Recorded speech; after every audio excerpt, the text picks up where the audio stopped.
ಶಂಕರಾಚಾರ್ಯ ಹಿಂಗ್ ಹೇಳ್ಯಾರಪ್ಪ ಒಂದು ಪುಸ್ತಕದಾಗ, ಭಗವದ್ಗೀತೆ ಒಂದ ಸಾಲ ಓದತ್ ಹೇಳ್ಯಾರು, ನೀ ಹಿಂಗ್ ಮಾಡು ಭಗವದ್ಗೀತೆ ಓದಿ ಮುಗಿಸು ಅಂತ ನಾವು ಹೇಳಿ ಅಂತ. ಭಗವದ್ಗೀತೆ ಪುಸ್ತಕ ನಮ್ಮ ಕ್ಯಾಟಗರಿ ಅದೇನ್ ನೋಡ್ಬೇಕು ನಾ ತಂದು ಪುಸ್ತಕ ಅಂತ ಹೇಳಿ ಕೊಟ್ಟೆವು. ಭಗವದ್ಗೀತೆ ಒಳಗೆ 3-4 ನಮೂನಿ ಅದಾವ. ಗೀತಾ ಪ್ರಸ್ತುತ ಏನ ಭಗವದ್ಗೀತೆ ಪುಸ್ತಕ ಸಿಗ್ತದೆ ಅದನ್ನೆಲ್ಲ ತಗೋತ ಬರೀ ಅದ್ರದ ರೇಟ್ ಕಡಿಮೆ ಇರ್ತದೆ ಭಾಳ. ರಾಮಕೃಷ್ಣ ಆಶ್ರಮದವ್ರದ್ದು ಅದೆಲ್ಲ ಸ್ವಲ್ಪ ರೇಟ್ ಭಾಳ ಕೊಟ್ಟಿರುತ್ತೆ. ಅಂತ ಪುಸ್ತಕ ಏನು ಓದಿ ಕೊಟ್ಟಿರು ಬರ ಎಲ್ಲ ಓದಿ ಮುಗಿಸಿದ್. ಯಾಕೆ ಬೇಸ್ ಅಡಿ ಕಲ್ತಂತ ಹುಡುಗ ಎಲ್ಲ ಓದಿ ಮುಗಿಸಿದ. ಅಣ್ಣಾರಿ ಎಲ್ಲ ಓದಿ ಮುಗಿಸಿದೀವಿ ನಾವು, ಓದಿ ಮುಗಿಸಿದೀವಿ. ನೀವು ಓದಿದ್ದಿ ಅನ್ನುವಾಗ ನನಗೇನು ಗೊತ್ತಾ, ನೀವು ಓದಾಕತ್ತಾಗ ನಾ ಕೇಳಿಸ್ಕೊಂಡಿಲ್ಲ, ಬಂದು ನಿಂತಿಲ್ಲ. ನಾನು ಇನ್ನೇನ್ ಮಾಡ್ಬೇಕು, ನನಗೆಲ್ಲ ಬರತ್ ತೋರ್ಸದ. ನನಗೆ ಬರ ಎಲ್ಲ ಬರತ್ ತೋರಿಸಿದ. ಮುಂದೆ ಒಂದು ಪ್ರಸಂಗ ಬೆಂಗಳೂರಿಗೆ ಹೋಗುವಂತದ್ದು ಬತ್ರಿ. ಅಲ್ಲೇ ಹೋಗಿದ್ದ ಒಂದು 5-6 ತಿಂಗಳು ಗಾಡಿ ಅದು ಇದು ಓಡಿಸಿದ. ಒಬ್ಬ ದೋಸ್ತ ಹೇಳಿರುತ್ತೆ, ಇಲ್ಲ ಅಲ್ಲೊಂದು ಕಂಪನಿ ಒಳಗೆ ಇಂಟರ್ವ್ಯೂ ಕರ್ನಾಡು, ಮತ್ತು ನೀನು ಹೋಗು, BA ಮುಗಿದೈತೇನು ಸಾಲಿ ಮುಗಿದವ್ರು ಕರ್ಕೋತಾರ ಅಂತ ಹೇಳಿದಾಗ ಹೋಗಿ ಭೇಟಿ ಆಗುತ್ತೆ. ಇಂಟರ್ವ್ಯೂ ಒಳಗೆ ಪಾಸ್ ಆಗೋದ್ಲೇನ ಒಂದು ಮಾರ್ಕೆಟಿಂಗ್ ಮ್ಯಾನೇಜರ್ ಅಂತ ಹೇಳಿ ಮಾಡಿರುತ್ತೆ. ಸುಮಾರು 30,000 ಪಗಾರ ಈಗ ತಗೋತಾನ ಹುಡುಗ. 30 ರೂಪಾಯಿಗೆ ಊರಾಗ ಬಿರಿ ಆಗಿದ್ದ. ಇಂತಿಂಥವೆಲ್ಲ ಮೂಮೆಂಟ್ ಮೇಲೆ ಭಾಳ ದೊಡ್ಡದೈತಿ. ನಮಗೆ ಗೊತ್ತಿರೋದಕ್ಕಾಗಿ ನಾವೆಲ್ಲರೂ ಬಡವರಾಗಿದ್ದೀವಿ ಅಂತ ಹೇಳಿ ಭಗವದ್ಗೀತೆ ಓದಬೇಕು ಎಲ್ಲರೂ. ಆನಂತರ ಜ್ಞಾನೇಶ್ವರ ಓದ್ತೀರಿ, ಅದು ಅದ, ಭಗವದ್ಗೀತೆನೂ ಅದ. ಮುಂದೆ ಗಂಗಾಜಲದ ಒಗ್ಗಂಟೀತ, ಒಂದು ಹನಿ ಗಂಗಾಜಲ ನೀರು ಕುಡಿಬೇಕು. ಯಾಕ ಅಷ್ಟು ಪವಿತ್ರದಾವತ್ತೈತಿ ಗಂಗಾ. ಯಾಕಪ್ಪ ಅಂದ್ರೆ ಯಾವಾಗ ತನ್ನ ಅಣ್ಣತಮ್ಮರೆಲ್ಲ ಸುಟ್ಟು ಭಸ್ಮವಾಗಿ ಹೋದರು ಅವ್ರನ್ನೆಲ್ಲ ಪವಿತ್ರಗೊಳಿಸ್ಬೇಕು ಮತ್ತು ಮರುಜನ್ಮ ಕೊಡಬೇಕು ಅಂತ ಹೇಳಿ ಪರಮಾತ್ಮನ ಕುರಿತು ಭಗೀರಥ ಯಾವಾಗ ತಪಸ್ಸು ಮಾಡಿದ ಅವಾಗ ಶಿವ ಪರಮಾತ್ಮ ಮೇಚ್ ಹೇಳಿದಂತೆ ಭೂಮಿಗೆ ಗಂಗಾದೇವಿನ ತರಬೇಕಾಗಿದ್ದು ಪರಮಾತ್ಮನಿಗೆ ಸರ್ಕಾರ ಮಾಡ್ಬೇಕು. ಈಗಾಗಲೇ ಗಂಗಾದೇವಿ ಕುರಿತು ತಪಸ್ಸು ಮಾಡೀನಿ, ಗಂಗಾದೇವಿ ಬರ್ತಲಂದಾಳ, ಆದ್ರೆ ಒಮ್ಮೆ ಬಾಂಧ ಸಿಗುತ್ತೆ ಅಂದ್ರೆ ಭೂಮಂಡಲೆಲ್ಲ ಕಿತ್ಕೊಂಡು ಹೋಗ್ತದೆ, ಸಂವಾದಿಸೋರ್ನಂತವ್ರು ನೀ ತಯಾರು ಮಾಡುವ ಅಂತ ಹೇಳಿದಾಗ ಭಗೀರಥ ಸಾಕಷ್ಟು ತಪಸ್ಸೆಯಲ್ಲಿ ಕೂತು ಶಿವನ ಒಲಿಸ್ಕೊಂಡು ಶಿವನಿಗೆ ಹೇಳಿದಂತೆ ಗಂಗಾದೇವಿ ಬರಕ್ಕೆ ನಾವು ಮತ್ತು ಸಂಭಾಷಿ ಕೆಳಗೆ ಬರಬೇಕು ಅಂದಾಗ ಪರಮಾತ್ಮ ಸಜ್ಜಾಗಿ ಕೇದಾರನಾಥದ ಒಳಗ ಗಂಗೋತ್ರಿ ಒಳಗ ಗಂಗಾ ಉಗಮಸ್ಥಳ ಆಗ್ಯಾಡ್ರಿ ಉತ್ತರಾಭಿಮುಖವಾಗಿ ಅಂತಾರು. ಅಲ್ಲಿ ಪರಮಾತ್ಮ ಹಿಂಗೆ ನಡ ಕಟ್ಟಿ ನಿಂತ ಕೈ ಇಟ್ಟುಕೊಂಡ ಗಂಗಾ ಏನು ತೆಲಿಗಾಲ ಬಂದು ಸಿಗಲು ಇಡೀ ಬ್ರಹ್ಮಾಂಡ ಕಿತ್ಕೊಂಡು ಹೋಗ್ಬೇಕು ಅನ್ನುವಂತ ವೇಗದಿಂದ ಬಂದಾಗ ಪರಮಾತ್ಮ ಬಂದಿ ಮಾಡಿಬಿಡ್ತಾರೆ ತನ್ನ ಜಡಿ ಒಳಗೆ. ಬಂದಿ ಮಾಡಿಬಿಟ್ಟಾಗ ಗಂಗಾ ಓಡ್ಯಾಕ ಜಾಗಿಲ್ಲ ಅಂತು. ಅವಾಗ ಒಂದು ಕೂದಲು ಎಳಿಲಿ ಹಿಮಾಲಯದ ಒಳಗೆ ಬಿಟ್ಟಂತ ಅಲ್ಲಿಂದ ಮುಂದೆ ಏನು ಹರ್ಕೋತ ಬಂದರು. 200 ಕಿಲೋಮೀಟರ್ ಮೇಲೆ ಬಂದಾಗ ಉತ್ತರಾಖಂಡದ ಒಳಗೆ ಬಂದ ನಂತರ ಹರಿದ್ವಾರ ಅನ್ನುವಂಥ ಪ್ರದೇಶದಾಗ ಬಂದಾಗ ಬಹಳ ತೀವ್ರ ಗತಿಯಲ್ಲಿ ಹರ್ಕೋತ ಹೊಂಟ್ಲಂತ. ಅವಾಗ ಭಗೀರಥ ಇದ್ದ ಮಾತು ಪ್ರಾರ್ಥನೆ ಮಾಡಿದಂತ ಯಾರಿಗೆ, ಕೃಷ್ಣ ಭಗವಂತನಿಗೆ. ಪರಮಾತ್ಮ ಲೋಕ ಕಲ್ಯಾಣಾರ್ಥವಾಗಿ ಗಂಗಾದೇವಿನಿಗೆ ಕರ್ಕೊಂಡು ಬರಕತ್ತಾನೆ, ಸ್ವಲ್ಪ ಸಾವಧಾನ ಮಾಡಪ್ಪ ಕೇಳೊಳಗ್ಯಾರು. ಅಲ್ಲಿ ಒಬ್ಬ ನಿರೀಕ್ಷೆನಿಗೆ ಅವನು ಸಾವಧಾನ ಮಾಡಿಬಿಟ್ಟಾನು, ಮತ್ತು ಬಹಳ ಜೋರಾಗಿ ಹೇಳಪ್ಪ ಅಂದ ಬಳಿಕ ಕೃಷ್ಣ ಪರಮಾತ್ಮ ಬಲಗಾಲಿನ ಹೆಬ್ಬಟ್ಟು ಹಚ್ಚಿದಂತೆ ಅವಾಗ ಸಾವಧಾನವಾಗಿ ಹರಿದಳಂತ. ಮೊದಲ ದೇವಲೋಕದ ಗಂಗೆ ಬಹಳ ಪವಿತ್ರ, ಪರಮಾತ್ಮನ ಸ್ಪರ್ಶಿಯಾಗಿ ಬಹಳ ಪವಿತ್ರ ಆದರು. ತದನಂತರದಲ್ಲಿ ಕೃಷ್ಣ ಪರಮಾತ್ಮನ ಪಾದ ಸ್ಪರ್ಶದಿಂದ ಮತ್ತೆ ಪವಿತ್ರ ಆದರು. ಅಂಥ ಗಂಗಾ ನಮ್ಮ ಪಾಪಗಳಿಗೆ ಅದಕ್ಕೆ ಒಂದು ಹನಿ ಗಂಗಾಜಲ ಕುಡಿಯಿರಿ ಅಂತ ಹೇಳಿ ಜಗದ್ಗುರು ಶಂಕರಾಚಾರ್ಯ ಮುಂದೆ ಪರಮಾತ್ಮನ ಸ್ತುತಿ ಮಾಡ್ಕೋತೀರಪ್ಪ. ನಿಮ್ಮನ್ನು ಯಮನ ಬಾಧೆ ಒಟ್ಟ ಬರುವುದಿಲ್ಲ. 130 ವರ್ಷ ಯಾಕ್ರಿ, 150 ವರ್ಷ 200 ವರ್ಷ ಸುದ ನೀವು ಬದುಕ್ತೀರಿ ಅನ್ನುವಂಥದ್ದು ಒಂದು ಅದರೊಳಗೆ ನಿವೇಶನೆಯನ್ನು ಕೊಟ್ಟರು ಅಂತ ಹೇಳಿ. ಎರಡನೇದು ಏನಪ್ಪಾ ಅಂದ್ರೆ ನದಿ ಸ್ನಾನ ಮಾಡ್ಬೇಕು. ಏಕಾದಶಿ ದಿವಸ ನದಿ ಸ್ನಾನ. ಯಾಕೆ ನದಿ ದೂರ ಐತ್ಲೆ ಅವಾಗ ನೀವೇನ್ ಮಾಡ್ರಿ, ಬಾವಿ ಸ್ನಾನ. ಬಾವಿನೂ ಇರಂಗಿಲ್ಲ, ಸಿಟಿಯಾಗಿರ್ತಾರೆ ಎಲ್ಲರೂ, ಬೋರ್ ಆಗಿರ್ತದೆ. ಅದು ತಣ್ಣೀರು ಚಡ್ಕೊಳ್ತೀರಿ, ತಣ್ಣೀರು ಸ್ನಾನ ಮಾಡಿ. ತಾಯಂದಿರಿಗೆ ವಿಶೇಷವಾಗಿ ಶರೀರದ ರೋಗ ಬಾಳ. ಯಾಕ್ರಿ, ಒಲಿ ಮುಂದೆ ಗೊತ್ತಿರ್ತಾರೆ, ಸಾಕಷ್ಟು ಶಾಖದ ಒಳಗೆ ಕೆಲಸ ಮಾಡ್ತಾರೋ. ಮತ್ತು ವಿಶೇಷವಾಗಿ ತಾಯಂದಿರು ಹಿಂಗೆ ಸ್ನಾನ ಮಾಡ್ತಾರ್ರಿ, ಒಣಗಡ ಸುಡ್ತಿರ್ಬೇಕು ನೀರು ದಿವಸ, ಅಂಥ ಸ್ನಾನ ಮಾಡೋದು ಎಲ್ಲ ತಾಯಂದಿರು. ಹೀಗಾಗಿ ಆ ರೋಗಗಳಿಗೆ ಏನ್ ಅನಿಸ್ತತಿ, ಮಜಾ ಅನಿಸ್ತತಿ. ರೋಗ ಹಿತ ಅನಿಸಿ ಇದ ಶರೀರ ಚಲೋ ಇದ್ ನಾ ಇಲ್ಲೇ ಇರ್ತೇನೆ ಅಂತಂದ ತಾಯಂದಿರ ಶರೀರದಾಗ ಕುತ್ಕೊಂಡ್ಬಿಡ್ತೈತೆ. ಅದಕ್ಕೆ ತಾಯಂದಿರು ವಿಶೇಷವಾಗಿ ಏನ್ ಮಾಡ್ರಿ, ಎಲ್ಲರೂ ತಣ್ಣೀರು ಸ್ನಾನ ಮಾಡ್ಬಿಟ್ಟು ದಿವಸಾನಕ ಮಾಡಕ್ ಹೋಗ್ಬೇಡಿವ. ಏಕಾದಶಿ ದಿವಸ ಗುರು ಗಂಟೆಗಿನ ಸ್ನಾನ ಮಾಡಬೇಕು ಅನ್ನುವಂತ ವಿಚಾರ ಹೇಳ್ಕೊತ ಬಂದರು. ಇನ್ನು 3ನೇದ ಏಕಾದಶಿ ದಿವಸ ಏನ್ ಪಾಲಿಸಬೇಕಪ್ಪ ಅಂದ್ರೆ, ನಾವೇನು ಉಪಹಾರ ಸೇವಿಸ್ತಿರ್ತೀವಲ್ಲ ಆ ಉಪಹಾರವನ್ನ ಹೊಟ್ಟೆ ತುಂಬ ಮಾಡಬಾರ್ದಂತ. ನಾವು ಸ್ವಲ್ಪ ಮಿತಾಹಾರ ಮಾಡಿಕೊಂಡು ಪ್ರಸಾದವನ್ನು ಮಾಡ್ಬೇಕಂತ ಏಕಾದಶಿ ದಿವಸ. ಮತ್ತೆ ಏಕಾದಶಿ ದಿವಸ ನಾಳೆ ಏಕಾದಶಿ ಐತಂದ್ರೆ ಇವತ್ತೇನು ದಶಮಿ ಇರ್ತದಿಲ್ಲ, ಅವಾಗ ಸಾಯಂಕಾಲ 6 ಗಂಟೆ ತನ ಏನ್ ನಾವು ತಗೋತಿರ್ತೀವೋ ಮುಂದೆ 6 ಗಂಟೆ ಮುಂದೆ ಏನು ತಗೋಬಾರ್ದು ಅನ್ನುವಂಥದ್ದು ನಿರೂಪಣೆಯನ್ನು ಕೊಡ್ತಾರೆ. ಮುಂದೆ ಮರುದಿವಸ ಅಲ್ಪೋಪಹಾರ ಮಾಡೋದು.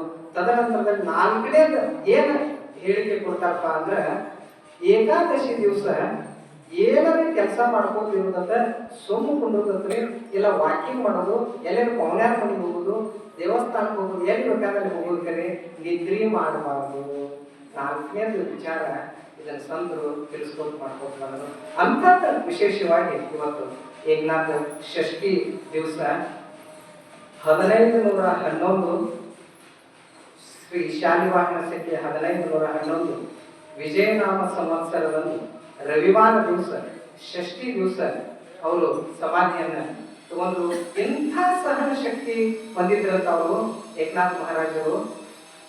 ಒಬ್ಬ ಬ್ರಾಹ್ಮಣಿಗೆ ಉಪನಯನ ಕಾರ್ಯಕ್ರಮಗಳನ್ನು ಮಾಡೋದಿರ್ತಂತ, ಅಂದ್ರೆ ಗುರುಗಳ ಷಷ್ಠಿ ಐತಲ್ಲ ಅವ್ರ ಬಗ್ಗೆ ಸ್ವಲ್ಪ ಹೇಳೋದು ಅಷ್ಟೇ.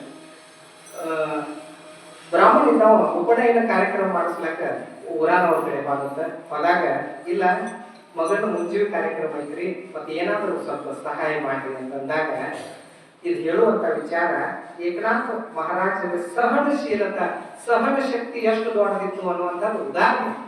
ಅವಾಗ ಆಯ್ತಪ್ಪ, ನಿನಗೆ ಎಷ್ಟು ಬೇಕಾಗ್ತ ರೊಕ್ಕ ನಾವು ಕೊಡ್ತೀವಿ, ಎಷ್ಟು ಬೇಕಾಗ್ತ ನೀನು ಕೊಡ್ತೀವಿ, ಮತ್ತು ಹೆಚ್ಚಾಗಿನ ಕೊಡ್ತೀವಿ, ಒಂದು ಕೆಲಸ ನೀವು ಮಾಡ್ಬೇಕು. ಒಳ್ಳೆ ಮಾಡ್ತಾನೆ ಹೇಳ್ರಿ. ಏನ್ ಮಾಡುದು ಅಂದ್ರೆ, ಏಕನಾಥ ಅನ್ನುವಂಥ ಅವನ ನಮ್ಮೂರ ಗೊತ್ತೈತ್ರಿ ಅವನ, ಅವ್ನು ಒಟ್ಟು ಶಿಫ್ಟ್ ಬರುವಂಗ ಮಾಡ್ಬೇಕು. ಅವ್ನು ಒಟ್ಟು ಶಿಫ್ಟ್ ಬರುವಂಗ ಮಾಡಿದ್ವಿ ಅಂದ್ರೆ ನಿಮ್ಗೆ ಎಷ್ಟು ಬೇಕಾದಷ್ಟು ನಾವು ಕೈ ತುಂಬ ರೊಕ್ಕ ಕೊಡ್ತೀವಿ ಅಂದಾಗ, ಯಾಕೆ ಗೊತ್ತಾಯ್ತು ಒಳ್ಳೆ ಮಾಡ್ತಾನ್ರಿ ಅಂದ್ರೆ ಆಯ್ತವಾಗ ಏಕನಾಥ ಮಹಾರಾಜರು ಸ್ನಾನ ಮಾಡಿ ಬರುವಾಗ ಎಲ್ಲಿ ತಿನ್ನೊಂದು ಅವ್ರ ಮ್ಯಾಲ ಉಗುಳುವಂತ ಕೆಲಸ ಮಾಡಿದಂತ.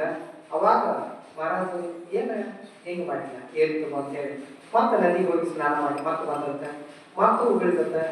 ಎಷ್ಟೋ ಬಾರಿ ಉಗುಳಿದ್ರು ಮಹಾರಾಜರೇನು ಸೋಲಿಲ್ಲ, ಹಂಗ ನದಿಗೆ ಹೋಗಿ ಸ್ನಾನ ಮಾಡಕತ್ತಂತ. ಅವ್ನು ಕೇಳೋದಂತ, ಇನ್ನು ಎಷ್ಟೋ ಸಲ ನಾವು ಉಗುಳಿದ್ರು ಇವ್ರೇನು ಬದಲಾಗುದಿಲ್ಲ, ಇದನ್ನ ಬಿಟ್ಟು ಮತ್ತೊಂದು ಬೇರೆ ಮಾಡೋದು ಅಂತ ವಿಚಾರ ಬಂದಂತ. ಅವರೆಲ್ಲ ಸ್ನಾನ ಮಾಡಿ ಮಳಿಗೆ ಹೋಗಿ 4 ಪಂಥದವರು ಶುದ್ಧ ಬ್ರಾಹ್ಮಣರು ಮಡಿ ಉಟ್ಕೊಂಡು ಪೂಜಾ ಕಾರ್ಯವನ್ನ ಮಾಡಾಕತ್ತಿದ್ರಂತ. ಮಡಿ ಉಟ್ಕೊಂಡು ಪೂಜಾ ಕಾರ್ಯವನ್ನು ಮಾಡುವ ಹೊತ್ನ್ಯಾಗ ಇವೇನ್ ಮಾಡಿದಂತ, ಹೊಡ್ಕೊಂತ ಕಾಲು ಒಳಗ ದೊಡ್ಡ ದೊಡ್ಡ ಪಾದರಕ್ಷೆಯನ್ನು ಹಾಕೊಂಡ ಮರಾಸರ ಅನ್ಕೋತ ಅವ್ರ ಮನಿ ಒಳಗನ ಹೊಡ್ಕೊಂಡೋಗಿ ಅವ್ರಿಗೆ ಟೆಕ್ ಹಾಕಿದ್ಮೇಲೆ ಅವಾಗ ಏಕನಾಥ ಮಹಾರಾಜರು ಅಂದ್ರಂತ, ಎಂಥ ಪ್ರೀತಿ ಪಾಲಿದ್ದು, ಎಂಥ ಪ್ರೀತಿ ನನ್ನ ಮೇಲ, ಕಾಲು ಒಳಗಿನ ಪಾದರಕ್ಷೆ ಹೊರಗೆ ಬಿಡ್ಲಾರ್ದನ ಅಪ್ಪುಗಳಕತೆ ಬಂದದಿ ಅಂದ್ರೆ ಇಷ್ಟು ಪ್ರೀತಿ ಐತಿ ಅಂದ್ರೆ ಎಂಥದ್ದು ಪಾನಿ ಪೂಜಾ ಮುಗಿಲಾಕ ಬಂದೈತಿ, ಮನ್ಯಾಗ ಏನ್ ಕೂಡ್ರು ಇನ್ನೇನು ಸದ್ಯದ್ರಾಗ ಪ್ರಸಾದ ಮಾಡೋದೈತಿ ಅಂತ ಹೇಳಿದಂತ ಏಕನಾಥ ಮಹಾರಾಜರು. ಅಲ್ಲ ಇದು ಏನು ಆಗ್ಲಿಲ್ಲಲ್ಲ, ನಮ್ಮ ಕೈಲಿ ಯಶಸ್ವಿ ಆಗ್ಲಿಲ್ಲ ಅಂತ ಆಯ್ತು ಕೂತಂತ. ಅಲ್ಲಿ ಇನ್ನೊಂದು ಏನಾದ್ರು ಪ್ರಯೋಗ ಮಾಡಿ ನೋಡೋಣ ಅಂತಂದಾಗ ಅಲ್ಲೇ ಊಟಕ್ಕೆ ಕೂತಂತ. ಅವಾಗ ಅವರು ಎಲ್ಲ ಪೂಜಾ ಕಾರ್ಯಗಳು ಮುಗಿಸಿ ಇಬ್ಬರು ಅದ್ರ ಬಗ್ಗನ ಪ್ರಸಾದ ಹೇಳಿ ಕೂತ್ರಂತ.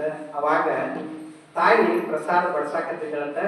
ಇನ್ನ ಏನ್ ಮಾಡಿದಂತ, ಏಕನಾಥ ಮಹಾರಾಜ ಅವರ ಧರ್ಮಪತ್ನಿಯ ಹೆಗಲ ಮ್ಯಾಲ ಹೋಗಿ ಕೂತ. ಅಂದ್ರೆ ಇವಾಗಾದ್ರೂ ಇವ್ರಿಗೆ ಸಿಟ್ಟು ಬರ್ತದೆ ಅಂತ ಹೇಳಿ ಆಯ್ತು. ಅವಾಗ ಏಕನಾಥ ಮಹಾರಾಜರು ಏನಂದ್ರಂತ, ನೋಡ ಬಾಳ ಹೆಗಲ ಮ್ಯಾಲ ಕೂತೈತಿ, ಮಗು ಹೆಗಲ ಮ್ಯಾಲ ಕೂತೈತಿ, ಆ ಕಡೆ ಈ ಕಡೆ ಓಡಾಡಿ ಕೆಳಗೆ ಚೆಲ್ಲಬೇಡ, ಪೆಟ್ ಹತ್ತಿಗಿಂತ ಅವಂಗ ಸಮಾಧಾನ ಅಲ್ಲೇ ಕೂಡಿಸ್ಕೊ, ಅಲ್ಲೇ ಊಟ ಮಾಡ್ತಾನಂದ್ರೆ ನೀ ಅಲ್ಲೇ ಹೊತ್ಕೊಂಡ್ಕೊಂಡ್ರು ನಾ ತುತ್ತು ಮಾಡಿ ಅವಂಗ ಉಣಿಸ್ತು ನೋಡುವಂತ ವಿಚಾರವನ್ನು ಮಂಡಿಸಿದಾಗ ಅವಂದಂತ, ಏನು ನನ್ನ ಕೈಲಿ ಆಗುದಿಲ್ರಿ, ನನ್ನ ಕೈಲಿ ಆಗುದಿಲ್ರಿ ಅನ್ಕೋತ ಕೆಳಗೆ ಕೂತವ. ಯಾಕಪ್ಪ ಏನ್ ಹಾಕ್ಬೇಕಾಗಿತ್ತು ನಿನಗ ಅಂತ ಹೇಳಿ ಏಕನಾಥ ಮಹಾರಾಜ ಕೇಳಿದಂತ. ಏನಿಲ್ರಿ, ಮಗನ ಉಪನಯನ ಕಾರ್ಯಕ್ರಮ ಮಾಡೋದಿತ್ತು ಅಂತ ಹೇಳಿ ಇಂಥ ಅವ್ರ ಕಡೆ ಹೋಗಿ ಕೇಳಿದಾಗ, ಇಲ್ಲ ಅವ್ರ ಸಿಟ್ಟಿಗೆ ಏರಿಸ್ಬೇಕು, ನೀ ಸಾಕಷ್ಟು ರೊಕ್ಕ ಕೊಡ್ತೀವಿ ಅಂತ ಹೇಳ್ಯಾರಿ ಅಂತ ಹೇಳಿ ನಾ ಇಂಥ ಎಲ್ಲ ಕಾರ್ಯ ಮಾಡ್ತೀನಿ, ಸರಿ ನನ್ನ ಕೈಗೆ ಆಗ್ಲಿಲ್ರಿ ಅಂತ. ಅದೋ ಮೂಢ, ಅದನ್ನ ನೀ ಮೊದಲು ಹೇಳ್ತಿದ್ರೆ ನಾ ಸಿಟ್ಟಿಗೆ ಬಂದ್ಬಿಡ್ತೀನಿ, ಒಮ್ಮೆ ನಿನಗೆ ರೊಕ್ಕನು ಸಿಗ್ತಿದ್ದು ನಿನಗೆ ತ್ರಾಸನೇ ಇರ್ತಿಲ್ಲ, ನೀ ಮೊದಲು ಯಾಕೆ ಹೇಳಿರಪ್ಪ ನನಗ ಅಂದ್ರಂತ. ನನ್ನ ಕಡೆ ಕ್ಷಮಾ ಮಾಡ್ರಿ ಮಹಾರಾಜ, ಕ್ಷಮಾ ಮಾಡ್ರಿ ಅಂತ ಹೇಳಿ ಬೇಡ್ಕೊಂಡಂತೆ ಏಕನಾಥ ಮಹಾರಾಜರಿಗೆ. ಅವಾಗಿಂದ ಲೋ ಮೂಢ, ಯಾಕೆ ವಿಚಾರ ಮಾಡ್ತಿ, ಯಾವ ಕಾರ್ಯಕ್ಕೋಸ್ಕರವಾಗಿ ಯಾವ ಕೆಲಸಕ್ಕೋಸ್ಕರವಾಗಿ ನೀನು ಇಂತಾದ್ ಮಾಡತ್ತದೀಪ ಇಲ್ಲ ಉಪನಯನ ಕಾರ್ಯಕ್ರಮ ಐತಿರೋ ಬಾ ನಾವು ಬ್ರಾಹ್ಮಣರದೇವು ಅತಿ ಉತ್ತಮ ರೀತಿಯೊಳಗೆ ಎಲ್ಲ ಉಪನಯನ ಕಾರ್ಯಕ್ರಮ ನಾನೇ ನೆರವೇರಿಸಿಕೊಡ್ತನಪ್ಪ ಬಾ ಅಂತ ಹೇಳಿ ತನ್ನ ಮನೆಗೆ ಕರೆಸ್ಕೊಂಡು ಏನು ಮಾಡಬೇಕಂತ ಮಹತ್ತರದ ಎಲ್ಲ ಉಪನಯನ ಕಾರ್ಯಕ್ರಮಗಳನ್ನು ಮಾಡಿ ಒಂದು 5 ಪೈಸೆ ಖರ್ಚು ಇಲ್ದಾಗ ಮತ್ತೆ ಅವನ ಮನೆಗೆ ಅವನನ್ನು ಕಳಿಸಿರುವಂತ ಅಂಥ ಏಕನಾಥ ಷಷ್ಠಿ ದಿವಸ ಬಹಳ ಪವಿತ್ರವಾದಂಥ ದಿವಸ. ಒಂದು ಇನ್ನೊಂದು ಅವ್ರ ಉದಾಹರಣೆ ಹೇಳಬೇಕು ಅಂದ್ರೆ ಇದು ವಿಶೇಷವಾಗಿ ನಾವು ಸೋಮನಾಥ್ ಅವ್ರಿ ಅವ್ರ ಬದಲು ಏನ್ ಹೇಳ್ರಿ ಅಂತ ನಾವೇನೋ ಮರಾಠಿ ಇದ್ರವ್ರದ್ದು ಅದೇನು ಗೊತ್ತಿಲ್ಲ ನಾವು ಕನ್ನಡದವ್ರದ್ದು ಎಲ್ಲ ಗೊತ್ತ ಪುರಂದರದಾಸರು ಕನಕದಾಸರು ವಿಜಯದಾಸರು ತಳಾಪುಡ ಎಲ್ಲ ಗೊತ್ತಿರ ಅವ್ರ ತಾಯಿಯ ಹೆಸರು ಇವ್ರದೇನು ನಮಗೆ ಗೊತ್ತಿಲ್ಲ. ವಿಶೇಷವಾಗಿ ಷಷ್ಠಿ ಮಿತಿ ಐತಿ ಅಂತ ಹೇಳಿ ಸ್ವಲ್ಪ ಅಭ್ಯಾಸ ಮಾಡ್ಕೊಂಡು ಬಂದಿದೆ ಅಷ್ಟೇ. ಒಂದ್ಸಲ ಏನಾಗಿತ್ತು ಅಂದ್ರೆ ಏಕನಾಥ ಮಹಾರಾಜರಿಗೆ ಅವ್ರು ಎಂಥ ಅವತಾರ ಪುರುಷರಿದ್ರು ಅನ್ನುವಂಥ ಒಂದು ವಿಚಾರ ಈಗೇನು ನೀವು ಕಾರ್ಯಕ್ರಮದಲ್ಲಿ ಸಭೆಯಲ್ಲಿದ್ದರಾಗೇನೆ ಯಾವ ಉದ್ದೇಶಕರೋಸ್ಕರವಾಗಿ ನಾವು ಕಾರ್ಯಕ್ರಮದಾಗ ಬಂದು